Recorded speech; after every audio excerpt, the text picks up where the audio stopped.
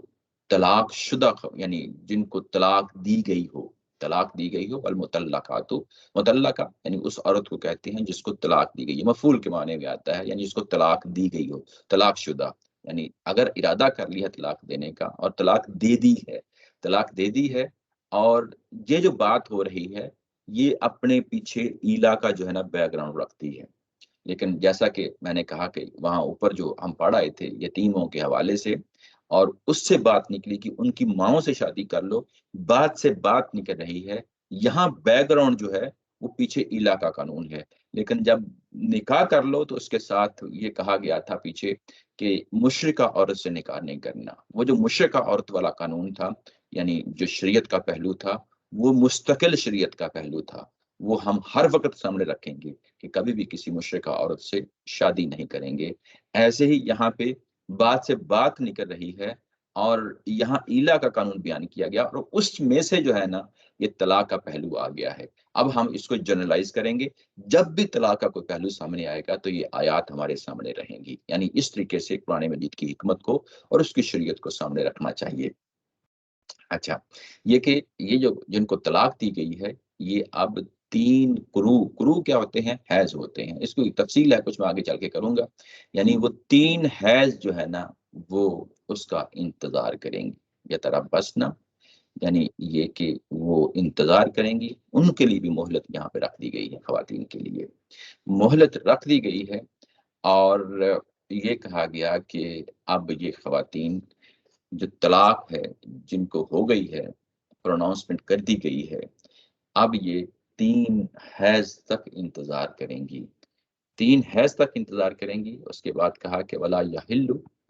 اب اس کی ریزن بتائی جا رہی ہے کہ 3 جو حیض ہیں یہ کیوں جو ہے وہ انتظار کریں گی، اس کے لیے کہا گیا کہ ولا یحل، ان کے لیے جائز نہیں ہے، ان کے لیے حلال نہیں ہے، لہن، ان کے لیے، آئیں یکتمنا، کہ وہ چھپائیں، ما خلق اللہ فی ارحامہن، جو کچھ اللہ تعالیٰ کی ذات میں پیدا کیا ہے، ما جو کچھ، یکتمنا چھپائیں، ما جو، خلا کا پیدا کیا اللہ نے، فی ارحامہن، ان کے رحموں میں، ان کی وومز میں، جو کچھ اللہ تعالیٰ کی ذات میں پیدا کیا ہے، اب ان کو ایک ذمہ داری دی جا رہی ہے خواتین کو۔ پہلی ذمہ داری یہ کہ وہ 3 حیض تک جو ہے نا وہ انتظار کریں گی، دوسرا یہ ان کو کہا گیا کہ ان کے لیے جائز نہیں ہے کہ وہ اس چیز کو چھپائیں، اگر ان کے یعنی وہ پریگننٹ ہیں تو اس چیز کو بتائیں کہ جو ہے نا یہ ان کے یعنی پیٹوں کے اندر یہ کیفیت ہے اس وقت۔ ان کن یؤمن باللہ والیوم الآخر، اگر وہ اللہ پہ ایمان رکھتی ہیں، اگر وہ اللہ پہ ایمان رکھتی ہیں، آخرت پہ ایمان رکھتی ہیں، یوم آخر جو لفظ آتا ہے یہ آخرت کے لیے آتا ہے، آخرت پہ ایمان رکھتی ہیں، تو یہ جو کچھ ان کے پیٹوں کے اندر ہے اس کو چھپائیں گے نہیں۔ وَبُعُولَتُهُنَّ، اور جو ان کے میاں ہیں، شوہر ہیں، بعول یہ جمع کے لیے آیا ہے، بعل اس کا سنگولر ہوتا ہے، یعنی شوہر، میاں، احق کو زیادہ حق رکھتا ہے، احق کو زیادہ حق رکھتا ہے، بردہن، کہ وہ ان کو لوٹا لے، فی ذالک، ان 3 حیض کی جو دورانیہ ہے اس دوران میں وہ واپس ان کو لے سکتا ہے، ان ارادو، اگر وہ چاہتے ہیں، اگر وہ چاہتے ہیں، شوہر چاہتے ہیں، اصلاح چاہتے ہیں، اصلاح چاہتے ہیں۔ اس کے بعد کہا وَلَهُنَّ مِثْلُ الَّذِي عَلَيْهِنَّ بِالْمَعْرُوفِ، اور یہ کہا کہ ان خواتین کے لیے بھی وہی حقوق ہیں جو حقوق یعنی ان خواتین کے اوپر آتے ہیں، یہ لفظی مطلب ہے، یعنی ان خواتین کے لیے وہی حقوق ہیں، مثل الذی، اسی طرح کے حقوق ہیں جو مردوں کی طرف سے ان خواتین پہ لاگو ہوتے ہیں، یعنی ان مردوں کی طرف سے خواتین پہ لاگو ہوتے ہیں، یہ ایک لسٹ ہوتی ہے، ایک فہرست ہوتی ہے، یعنی اس کی یعنی جو حقوق ہیں ان کی، جو مردوں کی طرف سے عورتوں نے ظاہر ہے ادا کرنے ہوتے ہیں، اس کے لیے کہا وَلَهُنَّ، اور ایسے ہی حقوق جو ہیں وہ مردوں نے بھی ادا کرنے ہوتے ہیں عورتوں کو۔ کچھ حقوق مردوں نے ادا کرنے ہوتے ہیں عورتوں کے لیے، اس کے لیے لفلا ہننا شروع کہا گیا، اور جو عورتوں کے اوپر حقوق ہوتے ہیں وہ عورتوں نے ادا کرنے ہوتے ہیں، اور یہ کہا کہ یہ بالمعروف، یہ معروف طریقے سے جو معاشرے کے اندر دستور ہے، رواج ہے، اس کے مطابق ہوں گے۔ یعنی جو مردوں کے حقوق ہیں عورتوں کے، وہ مردوں نے ادا کرنے ہوتے ہیں، جو خواتین کے اوپر حقوق آتے ہیں مردوں کی طرف سے لاگو ہوتے ہیں، وہ خواتین نے ادا کرنے ہوتے ہیں، اور جو طریقہ معاشرے کے اندر ہوتا ہے وہ اس کے مطابق وہ چل رہا ہوتا ہے۔ وَلِلرِّجَالِ عَلَيْهِنَّ دَرَجَةٌ، لیکن اللہ تعالیٰ کی ذات نے ایک درجہ، ایک فرق رکھا ہے۔ وہ فرق یہ ہے کہ مردوں کے لیے، شوہروں کے لیے اللہ تعالیٰ کی ذات کہتی ہے کہ مردوں کے اوپر ایک اور حق رکھ دیا گیا ہے، یعنی ایک درجہ زیادہ حق رکھ دیا گیا ہے۔ واللہ عزیز حکیم، اللہ تعالیٰ کی ذات عزیز ہے، زبردست ہے، بڑی حکمت والی ہے۔ یہ تھا لفظی ترجمہ، اب ہم اس کی تفصیل دیکھ لیتے ہیں کیا ہے۔ یہاں پہ کہا گیا کہ وہ عورتیں جن کو ظاہر ہے طلاق ہو گئی ہے تو وہ 3 حیض کا جو ہے نا انتظار کریں گی۔ حیض کیا چیز ہوتی ہے یہ تو ظاہر ہے پیچھے پڑ آئے ہیں، یہ خواتین کو جو ہر مہینے خون جو آتا ہے جسم سے نکلتا ہے وہ اس کو حیض کہتے ہیں۔ اس جب بھی طلاق ہوگی، یہاں طلاق کا طریقہ ہے جو بتایا جا رہا ہے کہ اب طلاق کیسے ہوگی۔ ایک طلاق وہ ہے جو ہمارے معاشرے میں ہوتی ہے، ایک طلاق وہ ہے جو قرآن کے اندر ہے۔ معذرت کے ساتھ جو کچھ ہم اپنے ارد گرد ماحول میں دیکھتے ہیں، جہاں ہم نے آنکھ کھولی بڑے ہوئے اور طلاق کے کئی ایک جو ہے نا مسائل ہم نے اپنی آنکھوں کے سامنے دیکھے، معذرت کے ساتھ وہ جتنی بھی طلاقیں دی جاتی ہیں ان میں سے کوئی بھی طلاق جو ہے وہ قرآن کے مطابق نہیں ہوتی۔ ہو سکتا ہے عربوں کے ہاں کہیں کہیں یہ چیز مل جائے، لیکن عمومی طور پہ ہم ہم کو جو قرآن طریقہ بتاتا ہے طلاق کا، ہم میں سے اس کی کوئی شخص بھی پیروی نہیں کرتا، اور یہ بہت بڑی ذمہ داری ہے علماء اکرام پہ۔ لیکن پرابلم یہ ہے کہ وہ بھی اس چیز کو، اس کا یعنی جو شعور اور ادراک جس طرح کا ہونا چاہیے وہ نہیں ہے۔ قرآن نے جو طلاق کا طریقہ بتایا ہے اس کو اب ہم سمجھ رہے ہیں وہ کیا ہے۔ وہ یہ ہے یہاں پہ، وہ یہ کہ جن کو طلاق ہو جاتی ہے خواتین، وہ پھر اسی گھر میں رہیں گی، اسی گھر میں رہیں گی، اور 3 حیض تک انتظار کریں گی، 3 حیض تک انتظار کریں گی۔ یعنی یہ ایک چیز نوٹ کرنے والی ہے کہ قرآن مجید جب کوئی مسئلہ چھیڑتا ہے، یعنی کوئی موضوع چیزیں لے کے آتا ہے، اس کو زیر بحث لاتا ہے، جس طرح پیچھے دیکھا روزے کے حوالے سے تھا، حج کے حوالے سے تھا، ایسے ہی یہاں طلاق کے حوالے سے ہے، درمیان سے ایک چیز کو اٹھا لیتا ہے۔ بندہ سوچتا ہے کہ دیکھیں قرآن مجید اگر ایک چیز زیر بحث لے کے آیا ہے تو اس کو چاہیے تھا کہ سکریچ سے، بالکل سٹارٹ سے بگننگ سے جو ہے نا وہ بات اس کو شروع کرتا، لیکن یہ درمیان سے چیزوں کو اٹھا لیتا ہے۔ تو اس کا مطلب یہ ہے کہ یہ معاشرے کے اندر پہلے ایک مانی تانی ہوئی چیز ہے۔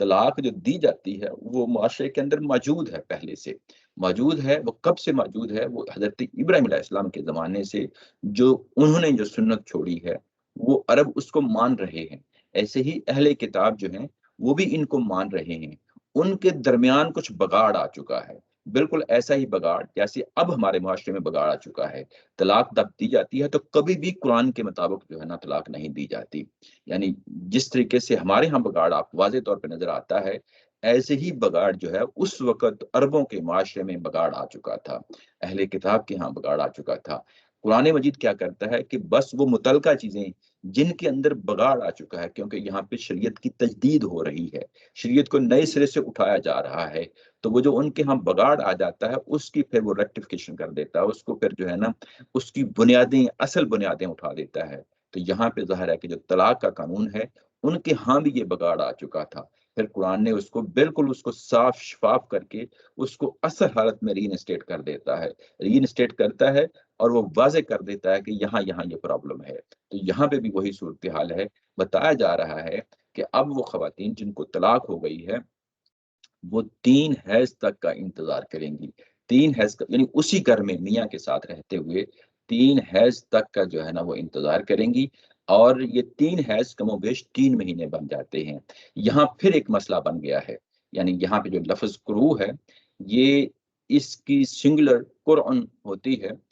سنگولر جو ہے اس کو طہر بھی اس کا ترجمہ کیا جاتا ہے، اس کا ترجمہ حیض بھی کیا جاتا ہے۔ یہ ہمارے جو فقہ ہے، جیسے حنفی نقطہ نظر ہے، ایک شافی نقطہ نظر ہے، 4 ہمارے ہاں جو فقہ اکرام جو نا ان کے نقطہ نظر پائے جاتے ہیں، ان کے ہاں یہ ایک مستقل بحث ہے، یعنی صدیوں پرانی بحث ہے کہ یہ جو قروء ہے اس کا مطلب طہر ہوتا ہے یا اس کا مطلب حیض ہوتا ہے. یعنی جو امام ابو حنیفہ یا ان کے پیروکار ہیں یا فقہ حنفی ہے وہ اس کو حیض کے معنی میں لیتی ہے، جبکہ امام شافعی اور امام مالک ان کو یعنی اس کو لیتے ہیں طہر کے معنی میں. طہر کیا ہوتا ہے؟ جب حیض نہیں ہوتا خاتون کو تو اس کے بعد جو یہ طہر کا پیریڈ آتا ہے، پیچھے ہم پڑھ آئے ہیں، پیریڈ آتا ہے جو دو حیض کے درمیان ہوتا ہے اس کو طہر کہتے ہیں. تو اس کو طہر کا بھی معنی لیا گیا ہے. یہ بالکل اسی طرح کا لفظ ہے جس طرح ہم دن کا لفظ بولتے ہیں. دن کے ساتھ دن بھی جڑا ہوا ہوتا ہے، دن کے ساتھ رات بھی جڑی ہوئی ہوتی ہے. ہم دن لفظ بولتے ہیں تو دن کے لیے بھی بول لیتے ہیں، رات کے لیے بھی بول لیتے ہیں. یہ جو لفظ قروء کا یہاں پہ لفظ آیا ہے، قرآن جس کا سنگولر ہوتا ہے میں بتا رہا ہوں، یہ دونوں کے لیے استعمال ہو جاتا ہے. حیض کے لیے بھی استعمال ہو جاتا ہے اور طہر کے لیے بھی استعمال ہو جاتا ہے. لیکن جب یہ ہو جاتا ہے تو ایک کنفیوژن پیدا ہو گئی. یہ صدیوں تک چلتی رہی گی کنفیوژن، لیکن استاذ محترم کے جو ظاہر ان کے استاذ ہیں امین احسن اصلاحی صاحب نے اس کو نظم کی روشنی میں ریزالو کر دیا ہے. اس مسئلے کو نظم کی روشنی میں ریزالو کر دیا، یعنی یہ کہ پہلے جتنے بھی بحثیں ہوتی رہی ہیں وہ بحثیں لفظی بحثیں ہوتی رہی ہیں، وہ چند ایک مسالے ہوتی تھی ان کو زیر بحث لیا جاتا رہا ہے. لیکن یہاں پہ حیض کو حیض ہونا جو کہ ظاہر پہلے بھی تھا، حنفی نقطہ نظر کے ہاں تھا، اور اس کے بعد جو دوسرا نقطہ نظر امام شافعی رحمۃ اللہ علیہ اور امام مالک کا نقطہ نظر ہے وہ بھی آپ کے سامنے ظاہر میں نے رکھ دیا کہ اس کو وہ طہر کے طور پہ لیتے ہیں. لیکن اس میں کوئی ریکنسلیشن کا جو ہے نا کوئی پہلو سامنے نہیں آتا تھا. یہاں اب جب امام امین احسن اصلاحی صاحب نے یہاں پہنچے ہیں تو انہوں نے اس کو بڑے واضح طور پہ نظم کی روشنی میں اس ایشو کو ریزالو کر دیا ہے. وہ اس کو حیض ہی کے معنی میں لیتے ہیں. وہ کیسے لیتے ہیں؟ وہ کہتے یہ ہیں کہ جو اگلی بات کہی گئی ہے اس کا تو معنی یہی ہے، اس کا مطلب یہی ہے کہ اس قروء کو اب حیض لیا جائے گا. ان دونوں میں فرق آ جاتا ہے. یعنی جب یہ کہا جاتا ہے کہ 3 قروء کا انتظار کریں تو یہ جب طلاق دی جائے گی تو طلاق ہمیشہ طہر میں دی جائے گی. یہ بڑی امپورٹنٹ چیز ہے. یہ ظاہر سنت سے ہم یہ چیزیں دیکھیں گے. نبی پاک صلی اللہ علیہ وسلم نے یہ سنت جاری و ساری کی ہے طلاق کی، اور ظاہر قرآن نے پھر اس کے بعد اس کا حوالہ بھی دیا ہے. یعنی جب سنت میں کیا چیز ہے، جب طلاق دی جائے گی تو حالت طہر میں دی جائے گی. بیوی کی حالت دیکھی جائے گی، اس کو کبھی بھی حیض کی حالت میں طلاق نہیں دی جا سکتی. یہ بڑا امپورٹنٹ پوائنٹ ہے. کبھی بھی حیض کی حالت میں طلاق نہیں دی جا سکتی، ہمیشہ طہر کی حالت میں جو ہے نا اس کو طلاق دی جائے گی. طہر کی حالت میں دی جائے گی. اس کے بعد اگر قروء سے مراد جو ہے حیض لینا ہے تو پھر 3 حیض جو ہیں وہ کاؤنٹ کیے جائیں گے. جب 3 حیض مکمل ہو جائیں گے اس کے بعد اگلے دن یوں ہی جو ہے نا طہر سٹارٹ ہوگا تو طلاق جو ہے نا وہ کنکلوڈ ہو جائے گی، یعنی اس کے بعد طلاق ہو جائے گی. یہ طلاق کا جو پہلو ہے. اگر ہم اس کو طہر لے لیں تو پھر فرق آ جاتا ہے، کیونکہ طہر میں طلاق دی جاتی ہے اور اسی طہر کو پھر نمبر 1 طہر کہا جاتا ہے. اس کے بعد دوسرا طہر آئے گا، اس کے بعد تیسرا طہر آئے گا. تیسرا جو حیض شروع ہونے والا ہوگا، یوں ہی وہ حیض شروع ہوگا تو وہ طلاق جو ہے وہ کنکلوڈ ہو جائے گی. اس میں دن کم ہو جاتے ہیں. اگر ہم طہر لے لیں تو دن کم ہو جاتے ہیں، اگر ہم حیض لے لیں تو اس میں دن کچھ بڑھ جاتے ہیں. یہ فرق آ جاتا ہے. لیکن ظاہر ہے شریعت کا معاملہ ہے، ہمیں کلیئرٹی پہ کھڑے ہونا ہے. شریعت کیا کہتی ہے، اگر چیز سمجھ نہیں آتی تو ہم وہاں کنٹیکسٹ سے دیکھ لیں گے، نظم سے دیکھ لیں گے. ظاہر ہے یہ چیزیں جو ہے نا سمجھنے والی ہیں. نظم کے اندر جو ہے نا جو بات کہی گئی ہے وہ یہ ہے کہ ولا یحل لهن ان یکتمن ما خلق اللہ فی ارحامہن ان کن یؤمن باللہ والیوم الاخر. خواتین کو یہ کہا گیا کہ وہ جو ان کی پیٹ کی حالت ہے، اگر وہ پریگننٹ ہیں تو یہ دنیا کے سامنے آنا چاہیے، اس کو چھپانا نہیں چاہیے. یعنی اگر پیٹ کی جو حالت ہے، اگر یہ حیض جاری ہو جاتا ہے، اب یہ پریگننسی جو ہے یہ اگر 3 دفعہ حیض جاری ہو جاتا ہے تو یہ کس چیز کی علامت ہے؟ یہ اسی چیز کی تو علامت ہے کہ وہ پریگننٹ نہیں ہے. اگر یعنی یہ کہ اس کی علت کیا بتائی گئی ہے، یعنی وہ وجہ کیا بتائی گئی ہے، کاز کیا بتایا گیا ہے کہ جو 3 حیض ہے جس کا انتظار کرنا ہے. تو اگلی بات نے اس کو کھول دیا کہ وہ اس کی وجہ یہ ہے، اس کی علت یہی، یعنی 3 حیض کیوں کہا جا رہا ہے کہ انتظار کرنے کے لیے. اس وقت تو ہمارے پاس لیبارٹریز نہیں ہوتی تھیں کہ وہاں جا کے ٹیسٹ کریں اور یہ پتہ چل جائے کہ یہ خاتون جو ہے وہ پریگننٹ ہے کہ نہیں ہے. اس وقت تو ظاہر ہے جو چیز سامنے تھی اسی کو دیکھا جائے گا. وہ چیز سامنے یہ ہے کہ ہو سکتا ہے کہ پریگننسی کے بعد ایک دفعہ حیض آئے، ہو سکتا ہے جھوٹ موٹ کا ہو، لیکن 3 حیض اگر مسلسل آ جاتے ہیں تو یہ چیز 100% کلیئر کر کے رکھ دیتی ہے کہ یہ خاتون جو ہے وہ پریگننٹ نہیں ہے، یہ خاتون پریگننٹ نہیں ہے۔ تو یہاں پہ جو بات کہی گئی ہے کہ ان کے لیے جائز نہیں ہے کہ جو کچھ ان کے پیٹوں میں ہے اس کو واضح کریں۔ اور یہ قرآن مجید نے دوسری جگہ بتا دیا گیا ہے کہ جو خواتین جو ہیں پریگننٹ ہیں اور ان کی جو جو جو عدت ہے، اس کو ہم عدت کہتے ہیں، جو طلاق دینے کے بعد 3 حیض کا جو انتظار ہے، اس کو ہم ظاہر ہے کہ یہ ایک مدت متعین کر دی گئی ہے۔ تو وہ خاتون جو جس کے لیے حیض یعنی بچہ پریگننٹ وہ ہے، اس کے لیے جب تک وہ بچہ ڈلیور نہیں کرتی، بچہ پیدا نہیں ہوتا، تب تک کے لیے جو ہے نا یہ اس کو ظاہر ہے کہ انتظار کرنا پڑے گا اس چیز کا۔ یہاں پہ یہ چیز واضح ہو گئی کہ اس کو 3 یعنی حیض تک اس کو انتظار کرنا ہے، ثلاثۃ قرون کے جو ہے نا لفظ آئے ہیں، اور آگے اس کی علت بتا دی گئی ہے کہ یہ کیوں کہا جا رہا ہے، یہ پیٹ کی حالت ہی کے لیے کہا جا رہا ہے۔ پیٹ کی حالت جو ہے وہ کس چیز پہ ڈیپینڈ کرتی ہے؟ وہ حیض پہ ڈیپینڈ کرتی ہے، وہ اس چیز پہ ڈیپینڈ نہیں کرتی کہ وہ طہر پہ، یعنی اس چیز کو لے لیا جائے۔ اب یہ چیز طے ہو گئی، ہم نے نظم کی روشنی میں دیکھ لیا، اب ہمیں واضح ہو گیا کہ یہ نقطہ نظر جو ہے، جو پہلے سے موجود حنفی نقطہ نظر ہے، وہی اس نظم کی روشنی میں درست ہے۔ باقی دونوں بزرگوں کے جو نقطہ نظر ہیں وہ ٹھیک نہیں ہیں۔ اگر اس کا یہ معنی قروء کا یعنی طہر بھی ہو سکتا ہے اور حیض بھی ہو سکتا ہے، تو ان میں سے کون سا لیں گے وہ ہمیں نظم بتائے گا، وہ ہمیں نظم بتائے گا کہ کون سا لیں گے۔ اور نظم نے واضح طور پہ بتا دیا ہے کہ اگر یہ صورتحال ہو تو یہ پھر ظاہر ہے وہ خاتون یعنی بیٹے کی پیدائش تک ہے نا اس کا وہ انتظار ہوگا۔ اچھا، اس کے بعد یہ کہا کہ یہ خواتین اگر اللہ پہ ایمان رکھتی ہیں اور آخرت پہ ایمان رکھتی ہیں، یعنی یہ جو معاملہ تھا، اب جیسا کہ میں نے کہا کہ ہم لیبارٹریز میں جا کے چیک کر لیتے ہیں، ہمیں پتہ چل جاتا ہے، اب تو رزلٹ تھرڈ پارٹی ہمیں دیتی ہے، لیکن اس وقت صرف عورت پہ ڈیپینڈ کیا جا رہا تھا، عورت ہی نے یہ فیصلہ کرنا ہے، اس کو یہ ذمہ داری دینی ہے۔ یعنی یہ جو طلاق کا معاملہ ہے یہ محض کھیل کا معاملہ نہیں ہے، غصے میں آئے، جذبات میں آئے اور اس کے بعد معاملہ طے کر دیا، نہیں، ہرگز نہیں، ایسا نہیں ہے۔ یعنی پھر کچھ ذمہ داریاں ہیں جو مرد نے ادا کرنی ہیں اور کچھ ذمہ داریاں ہیں جو عورت نے ادا کرنی ہیں۔ عورت کو کہا جا رہا ہے کہ وہ اس گھر کو نہ چھوڑے، اس کے اندر 3 حیض تک انتظار کرے، اور 3 حیض تک انتظار کرے، کیونکہ یہ عورت پہ ڈیپینڈ کرنا تھا، عورت کی پیٹ کی حالت کو سامنے رکھنا تھا، جو اس کی علت بتا دی گئی، اس کی جو علت بتا دی گئی، اور جب یہ کہ عورت سے متعلق تھی تو عورت کو پھر حوالہ دیا ہے کہ اگر وہ حقیقتاً اللہ پہ ایمان رکھتی ہیں اور آخرت پہ ایمان رکھتی ہیں، اس میں کوئی جھوٹ، اس میں کوئی فراڈ، اس میں کوئی دغا بازی نہیں کریں گی، اس میں وہ بالکل پلینلی واضح طور پہ بتا دیں گی جو بھی ان کے ساتھ جو صورتحال ہے۔ اس کے بعد کہا کہ اس دوران ان 3 جو حیض ہیں، اس دوران جو مدت دی جا رہی ہے، کم و بیش 3 مہینے کی مدت ہے، اس مدت کے اندر جو ہے مردوں کو حق ہے، شوہر کو حق ہے، حق کو بردہن، کہ وہ اس کو واپس لے لیں، ان خواتین کو واپس لے لیں۔ واپس لے لیں یعنی کس لیے لے لیں وہ آگے بتایا ہے، فی ذالک، یعنی اسی کے اندر اندر جو 3 مہینے دیے جا رہے ہیں، اسی کے اندر اندر جو ہے نا عورتوں کو واپس بھی لے سکتے ہیں۔ اگر وہ واپس لینے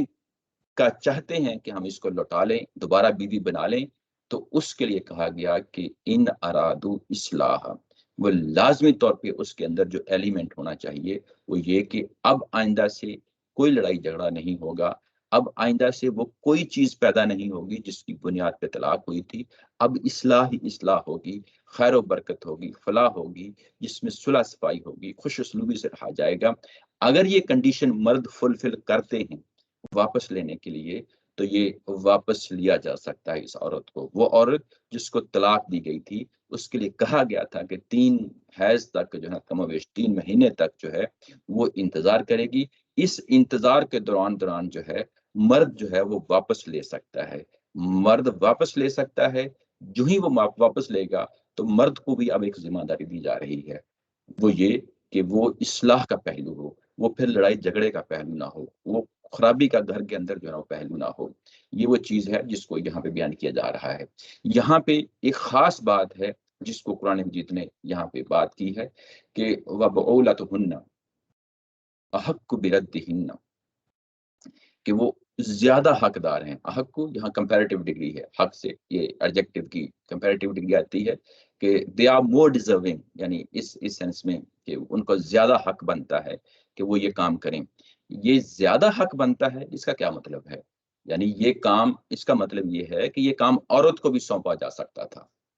یہ کام عورت کو بھی سونپا جا سکتا تھا، لیکن کیونکہ اللہ تعالیٰ کی ذات نے یہاں اعلان کیا ہے کہ یہ میں کام مرد کو سونپ رہا ہوں، مرد کو سونپ رہا ہوں، اس کی کوئی وجہ ہے کیوں سونپ رہا ہوں. یعنی ظاہر ہے جس طرح آج کے دور میں ہم جی رہے ہیں، ویسٹرن جو سوسائٹی ہے اس کے اندر یہ تصور جو ظاہر پایا جاتا ہے کہ مرد بھی طلاق دیتا ہے، عورت بھی طلاق دیتی ہے. تو یہ جو طلاق دینے کا جو پہلو ہے اور طلاق دینے کے بعد اس کو رجوع کرنے کا جو پہلو ہے، یہ بظاہر یہ لگتا ہے کہ یہ ظاہر مرد کے ہاتھ میں دیا جا رہا ہے. عورت جو ہے طلاق اسلام کے نقطہ نظر کے مطابق طلاق کا مطالبہ کرے گی. جو طلاق کا مطالبہ کرتی ہے، مرد پھر طلاق دیتا ہے، اس کو خلا کہتے ہیں. ہے بات وہی ہوتی ہے جو بات طلاق میں ہوتی ہے. طلاق یہ کہ مرد تو انڈیپینڈنٹلی فیصلہ کرتا ہے، یعنی وہ خود ٹرمینیٹ کرتا ہے یعنی اس ریلیشن شپ کو، لیکن خاتون جو ہوتی ہے وہ ڈیمانڈ کرتی ہے، وہ ڈیمانڈ کرتی ہے اور پھر مرد جو ہے وہ اس کو اس کی ڈیمانڈ کے اگینسٹ پہ طلاق دیتا ہے، اس کو خلا کہتے ہیں. یہاں پہ جو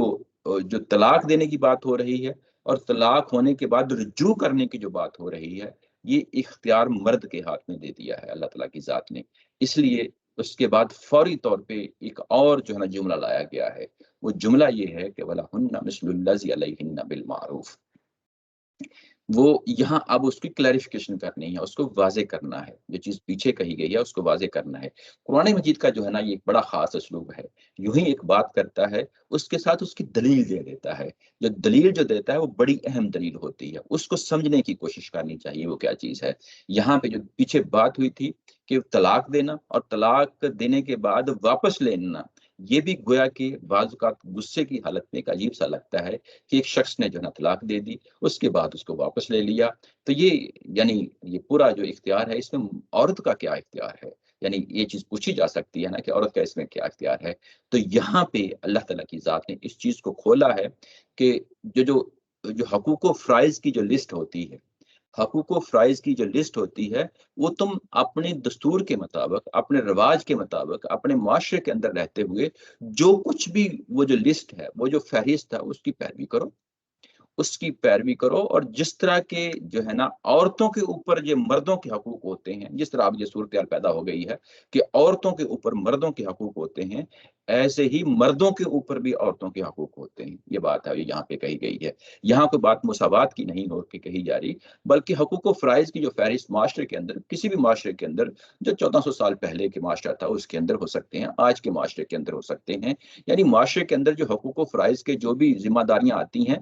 مردوں کے اوپر عورتوں کی ذمہ داریاں آتی ہیں، عورتوں کے اوپر مردوں کی ذمہ داریاں آتی ہیں. ایک ہی گھر کے اندر رہنا ہے، کچھ ذمہ داریاں ہوتی ہیں، دونوں مل جل کے اس کو ادا کر رہے ہوتے ہیں. تو قرآن مجید نے اس کو مانا ہے، قرآن مجید نے اس کو مانا ہے. یہ کہا ہے کہ وہ بھی اپنے ساتھ ساتھ لے کے چلو، وہ بھی اپنے ساتھ ساتھ لے کے چلو، مجھے اس میں کوئی انٹرفیئر کرنے کی ضرورت نہیں ہے. یعنی واضح طور پہ یہاں پہ بتا دیا، لیکن جو پہلو ہے جس سے انٹرفیئر کرنا ہے وہ بھی بتا دیا. وہ بتا کیا دیا ہے؟ وَلِلرِّجَالِ عَلَيْهِنَّ دَرَجَةٌ. میں مردوں کو اس معاملے میں کہ وہ طلاق دیں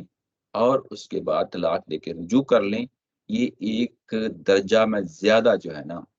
ایک پرویلیج دے رہا ہوں، ایک زیادہ یعنی ذمہ داری دے رہا ہوں.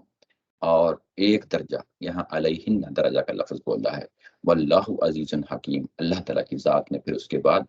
یہ پہلی ریزن دی تھی جو ابھی ہم نے پڑھی، اس کے بعد دوسری ریزن یہ دی ہے کیونکہ میں مالک ہوں، خالق ہوں، آقا ہوں، کائنات میری ہے، تم میری مخلوق ہو، میں کوئی بھی حکم دے سکتا ہوں، تمہیں سرنڈر کرنا ہے. عزیز ہوں. عزیز کا مطلب زبردست ہے، یعنی جس کو پھر کوئی ڈیفیٹ نہیں کر سکتا. میں عزیز ہوں، میں نے وہ کام کیا ہے. اور اس کے بعد حکیم کی ساتھ صفت لگائی ہے کہ بے شک میں عزیز ہوں،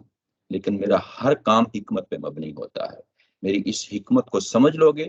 تو یہ تمہارے لیے بہتری ہے، اگر نہیں سمجھو گے تو تمہارے لیے اس کے اندر نقصان ہے. یہ یعنی یہ بات ہے جو یہاں پہ کہی گئی ہے. کیونکہ پرابلم یہ ہوتا ہے کہ بے شک 1400 سال پہلے کا معاشرہ ہو، آج کا معاشرہ ہو، جو عورت اور مرد کے اندر جو اختیارات میاں بیوی کے ہونے کی حیثیت سے جو ذمہ داریاں آتی ہیں، جو فرائض آتے ہیں، اس میں ہمیشہ افراط و تفریط جو ہے نا ہر طرح کا معاشرہ رہا ہے۔ آج کے دور کا معاشرہ بھی ہے، پرانے زمانوں کے بھی معاشرے بھی رہے ہیں۔ تو اللہ تعالیٰ کی ذات یہ کہتی ہے کہ میں وہاں پہ ہی انٹرفیئر کرتا ہوں جہاں پہ تم مسئلے کا حل نہیں کر سکتے۔ یہ یعنی شریعت کا یہ پہلو ہمیشہ سامنے رہنا چاہیے کہ شریعت بنیادی طور پہ انٹرفیئر ہی وہاں کرتی ہے۔ عام حالات میں انسان جو ہے نا ٹھیک چل رہا ہوتا ہے، اپنی عقل کی روشنی میں فیصلے کر رہا ہوتا ہے، اس میں کوئی بڑی قباحت پیدا نہیں ہوتی، لیکن کچھ ایسے ایریاز ہیں، گرے ایریاز، جس میں انسان اپنے لیے اس کے اندر اس کو تلاش کرنا بڑا مشکل ہو جاتا ہے، اس کو ہینڈل کرنا بڑا مشکل ہو جاتا ہے۔ یہی وجہ ہے کہ طلاق کا پہلو مختلف قوموں کے درمیان ایک بہت بڑا ایشو جو ہے نا وہ رہا ہے، اور یہاں پہ اللہ تعالیٰ کی ذات نے جب اس کو ریزالو کیا ہے، خود انٹرفیئر کر کے ریزالو کیا ہے، تو اس میں مرد کے ہاتھ میں یہ چیز دے دی ہے کہ وہ طلاق بھی دے سکتا ہے اور اس کے بعد اس کو رجوع بھی کر سکتا ہے۔ یہ دو چیزیں ہیں۔ تیسری چیز جو ہے سورہ النساء کے اندر جا کے پڑھیں گے، جو میں یہاں پہ بھی آپ لوگوں کو بتا دیتا ہوں، یہ آیت نمبر 34 ہے، جس میں کہا گیا کہ الرجال قوامون علی النساء، یعنی مرد جو ہیں وہ خواتین کے اوپر قوام ہیں۔ قوام یعنی وہ فائنینشیل ان کی ساری ذمہ داری اٹھائیں گے، یعنی ان کی گھر کے اندر اس خاتون کو فائنینشلی جو بھی جو ہے نا معاملات ہوں گے، وہ ساری کی ساری ذمہ داری مرد اٹھائیں گے اس نکاح کے بعد۔ وہ کیا ہے؟ یہ کہ گھر بار دینا ہے، نان نفقہ دینا ہے، نان نفقہ یعنی روزمرہ کے کھانے پینے کے لیے چیزیں ہیں، لباس دینا ہے، پہننے اوڑھنے کے لیے چیزیں دینی ہیں، اور اس کے بعد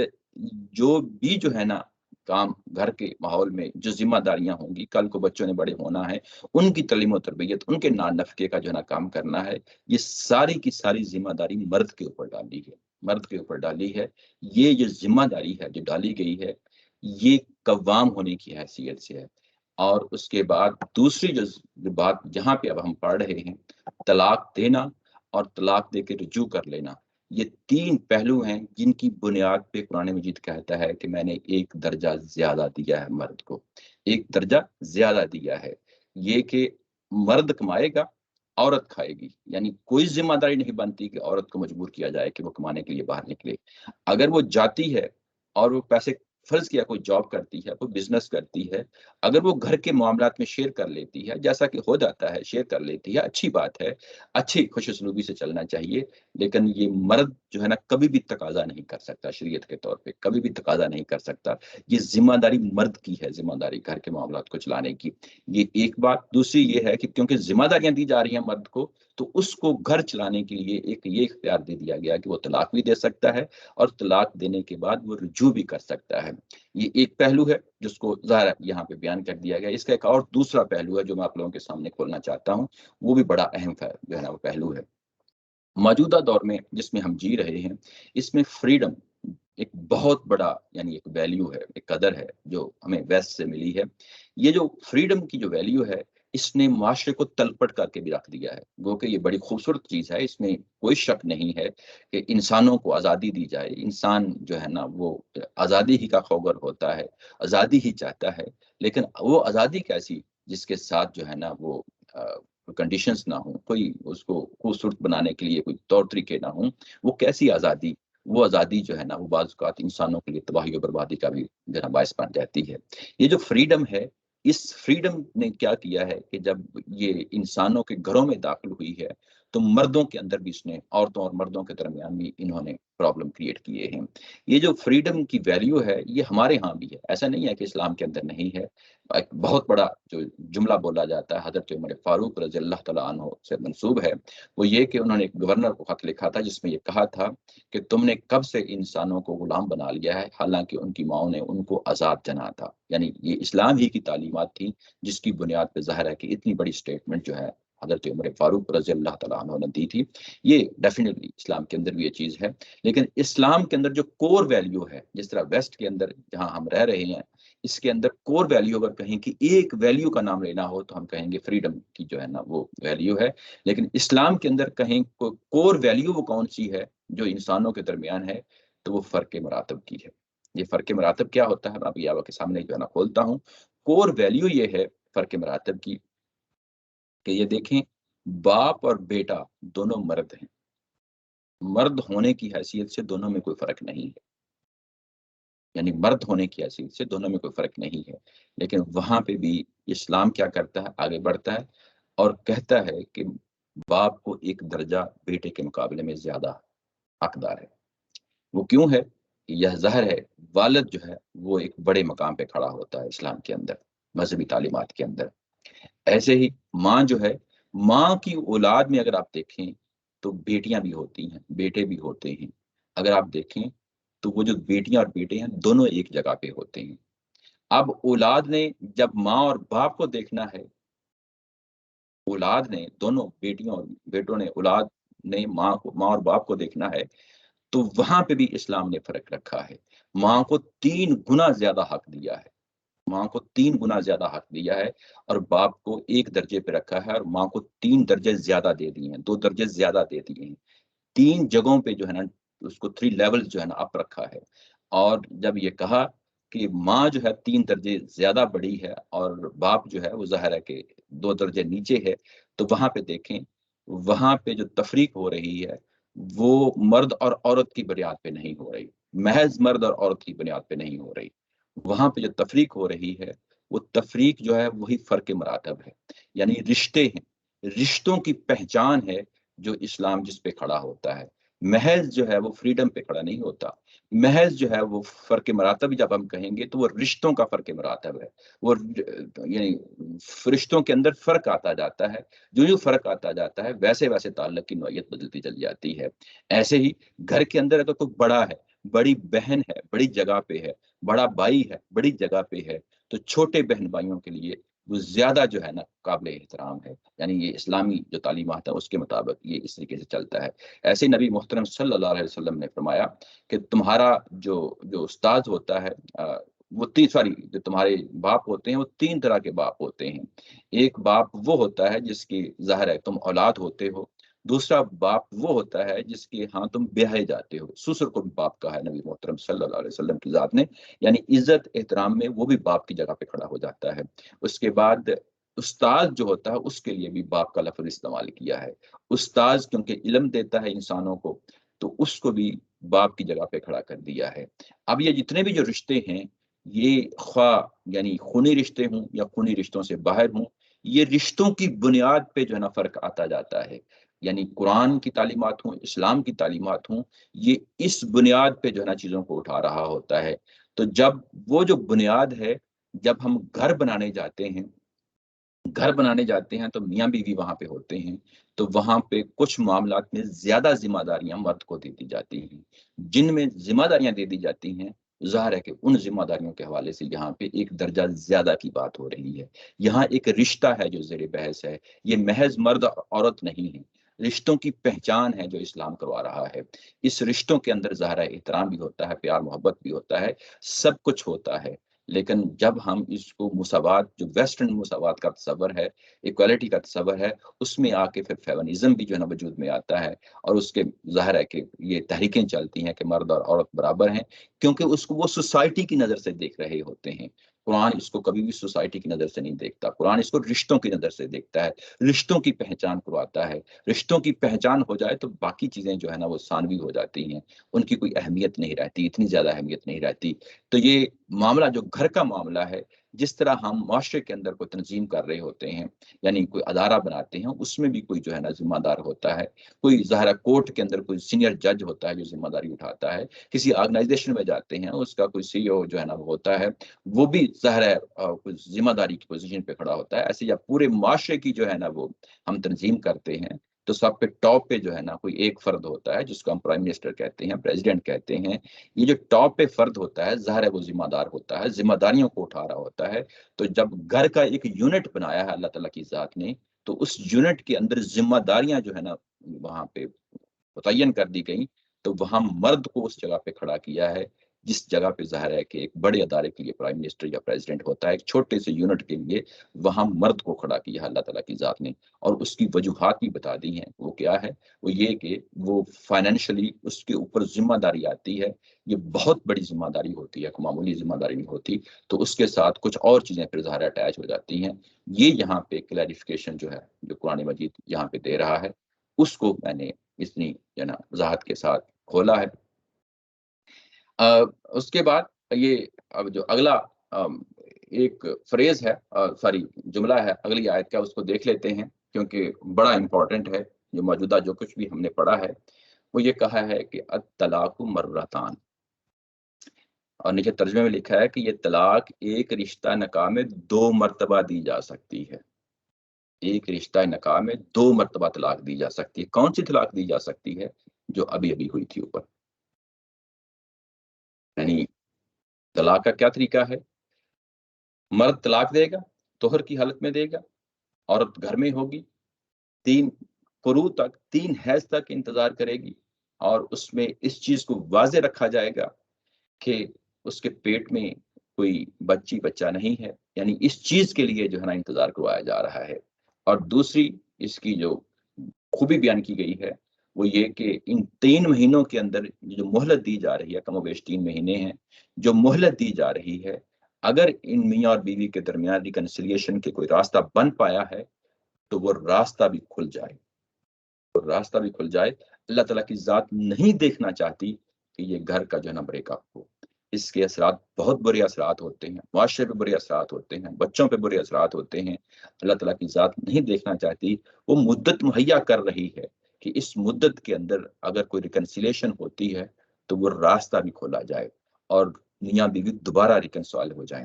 اور اس میں جب ریکنسائل ہو جائیں تو اس میں کمٹمنٹ لی ہے مرد سے کہ اس کا ارادہ پھر وہ اصلاح کا ارادہ ہونا چاہیے، تنگی کا ارادہ نہیں ہونا چاہیے۔ اس کے بعد اس پوری حقیقت کو کھولا ہے۔ تو یہ جتنا بھی یہ سائیکل ہے، یہ 3 مہینے کا جو انتظار کروایا جا رہا ہے، 3 مہینے کی جو مدت دی جا رہی ہے جس میں یہ سارا انتظار کرنا ہے، یہ میاں کے گھر میں ہی جو ہے نا یہ خاتون رہے گی، نہیں جائے گی گھر کو چھوڑ کے۔ تو یہ نہیں جائے گی تو یہ ایک طلاق ہے، یہ ایک طلاق ہے۔ اس ایک دی ہوئی طلاق میں جو ایک دفعہ طلاق دی ہے، اور یہ ایک ہی مصمم ارادے کے ساتھ دی ہے، اس میں 3 دفعہ طلاق دینا ایک ہی سیٹنگ کے اندر یا 1000 دفعہ طلاق دینا ساری بے معنی باتیں ہیں۔ 1000 دفعہ بھی طلاق دے لیں گے تو وہ ایک ہی طلاق ہوگی۔ اس کے بعد جو قرآن کا طریقہ یہ ہے کہ جب آپ طلاق دیتے ہیں تو اس کے بعد اس عورت کو گھر سے نکال نہیں دیتے، وہ اسی گھر میں رہے گی، 3 قروء تک رہے گی، اور 3 قروء تک رہے گی، اور اس کے بعد جب 3 قروء تک رہے گی تو اس میں پورے چانسز ہیں کہ وہ واپس لوٹ آئے۔ یہ جو مصلحتیں رکھی ہیں، جو بینیفٹس رکھے ہیں یعنی اصطلاح کے پورے پروسیس کے اندر، ہم اس کو سمجھ نہیں پائے، ہم نے اس کو بگاڑ کے رکھ دیا ہے۔ یہ ایک طلاق دینے کا طریقہ ہے۔ جب آپ نے ایک دفعہ طلاق دی اور اس کے بعد 3 قروء گزر گئے اور آپ نے اس کو واپس نہیں لیا تو وہ عورت آٹومیٹیکلی طلاق یافتہ ہے، جا سکتی ہے، آزاد ہے۔ مرد جہاں جی چاہے شادی کرے اور جہاں جی چاہے شادی کرے۔ ایک طلاق ایک دفعہ کہنے سے یا 1000 دفعہ کہنے سے کوئی فرق نہیں پڑ جاتا، یعنی وہ ایک ہی طلاق ہوگی اور اس میں 3 قروء تک انتظار ہوگا۔ اس میں رجوع کر سکتا ہے، رجوع نہیں کرتا تو اس کے بعد وہ عورت آزاد ہے، مرد آزاد ہے۔ یہ طلاق دینے کا طریقہ ہے جو بات یہاں پہ سمجھا دی گئی۔ اس کے بعد کہا کہ پوری زندگی میں یہ 2 دفعہ ہی اس کو استعمال کیا جا سکتا ہے، یعنی جو پیچھے ابھی ابھی طلاق سمجھائی ہے اس کو پوری زندگی میں 2 دفعہ ہی استعمال کیا جا سکتا ہے۔ یعنی یہ کہ 2 دفعہ استعمال کرنے کا کیا مطلب ہے؟ یعنی ایک دفعہ تو اوپر استعمال کر لی نا، اس کے بعد آپ نے رجوع کر لیا، آپ نے رجوع کر لیا، عورت کو آپ نے واپس بلا لیا، اس کے بعد ہو سکتا ہے کچھ ہفتے کے بعد پھر انبن ہو جائے، یا کچھ مہینوں کے بعد یا کچھ سالوں کے بعد یہ صورتحال دوبارہ پیدا ہو جائے، آپ دوبارہ طلاق دیتے ہیں۔ پھر 3 قروء کا جو ہے نا انتظار ہوتا ہے، پھر 3 قروء کا انتظار ہوتا ہے، اس میں پھر آپ نے پھر رجوع کرنا ہوتا ہے۔ اگر رجوع کر لیں تو اچھی بات، اگر نہیں کریں گے تو پھر جو ہے نا ظاہر ہے کہ طلاق ہو گئی۔ اچھا، یہ جو رجوع کرنا ہے، واپس لینا ہے، جو پچھلی آیت میں بتایا گیا ہے، طلاق دے کے رجوع کرنا، یہ پورا پیکج ہے، یعنی طلاق دی اور رجوع کر لیا۔ یہ زندگی کے اندر صرف 2 دفعہ استعمال کر سکتے ہیں، یہ زندگی کے یہ صرف 2 دفعہ استعمال کر سکتے ہیں۔ اس کے بعد دوسری دفعہ یعنی جب آپ نے رجوع کر لیا، پھر کچھ ہفتے کے بعد، کچھ مہینوں کے بعد، کچھ سالوں کے بعد پھر کوئی گڑبڑ ہو گئی، پھر کوئی پرابلم ہو گیا، پھر آپ نے طلاق دی، پھر اس کے بعد 3 قروء کا پھر انتظار کیا جائے گا۔ وہ اس لیے ظاہر ہے بچے کی حالت تو دیکھنی ہے نا، کہ کہیں پریگننٹ تو نہیں ہے، 3 مہینے کا انتظار کیا جائے گا، لیکن اس 3 مہینوں میں جو تیسری دفعہ آپ نے طلاق دی تھی، 3 مہینوں میں اس عورت کو واپس نہیں لیا جا سکتا۔ یعنی رجوع کرنے کی جو صلاحیت تھی مرد کو دی گئی تھی وہ صرف 2 دفعہ تھی، اس لیے کہا کہ الطلاق مرتان، یہ پوری زندگی کے اندر ایک ہی رشتہ ازدواج میں، ایک ہی نکاح میں 2 دفعہ اس کو استعمال کیا جا سکتا ہے۔ اگر اس کو تیسری دفعہ استعمال کرو گے، جو کہ اگلی آیا میں ظاہر آئے گا، اس میں ہم اس کو پڑھیں گے، تو اگر تیسری دفعہ یہ کام کرو گے تو اس کے بعد پھر رجوع نہیں کر سکتے، پھر اس کے بعد مستقل طلاق ہو جائے گی۔ یہ طریقہ ہے جو قرآن مجید نے سمجھایا ہے۔ آپ میں سے کوئی مجھے یہ بتائے کہ ہمارے پاکستانی معاشرے میں یا جہاں پہ بھی آپ رہتے ہیں، کبھی آپ نے یہ دیکھا؟ کبھی نہیں دیکھا۔ یہ بہت بڑا بگاڑ ہے جو ہمارے معاشرے میں آ چکا ہے۔ علماء کی اس میں بہت بڑی ذمہ داریاں ہیں، لیکن بدقسمتی سے یہ شریعت کا پہلو بری طرح جو ہے نا ہمارے معاشروں کے اندر، یعنی اس کے بارے میں کوئی کلیئرٹی نہیں رہی۔ قرآن جس طریقے سے طلاق کے پورے قانون کو بیان کر رہا ہے، اس کو پیروی کی جائے تو ریکنسیلیشن کے جو ہے نا 10 راستے کھل سکتے ہیں، 10 مسائل حل ہو سکتے ہیں، لیکن ہم نے غصے کی حالت میں طلاق دیتے ہیں اور اس کے بعد 10 20 30 پرابلم شروع ہو جاتے ہیں، معاشرے کے اندر بگاڑ شروع ہو جاتا ہے، دنگا فساد ہوتا ہے جو کہ زہر ہے، اسلام کے نام پہ ہوتا ہے، بڑی قباحتیں پیدا ہو جاتی ہیں۔ طلاق کا ایک ہی طریقہ ہے جو قرآن نے بتا دیا ہے، اس کے علاوہ کوئی اور طریقہ نہیں ہے۔ اس کی مزید تفصیل ہے، ظاہر ہے آگے ہم نے کافی پڑھنا ہے اس کو، انشاءاللہ اگلی دفعہ پڑھیں گے اگلے سنڈے۔ ابھی آج کا سیشن اسی کے ساتھ آج ہم ختم کرتے ہیں۔ وآخر دعوانا ان الحمد للہ رب العالمین۔ کوئی سوال ہو اس کو لے لیں۔